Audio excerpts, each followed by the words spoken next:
ভালো করে বুঝবি, এরপরে সমালোচনা করবি। সমালোচক আহমক, বেওয়াকুফ। আমাকে জবাব দাও, ভূমিকম্প হচ্ছে মাটির ভেতরে, উপরে 26 তলা বিল্ডিং কাঁপে কেন? এই প্রশ্নের যেই জবাব, আল্লাহর জিকিরে কলমের মধ্যে জালজালা হবে, উপরের বডি লাফায় কেন? এই প্রশ্নের সেই জবাব।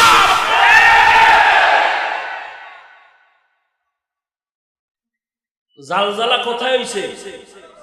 কলব কই? তোমার নানার বাড়ি কোথায়?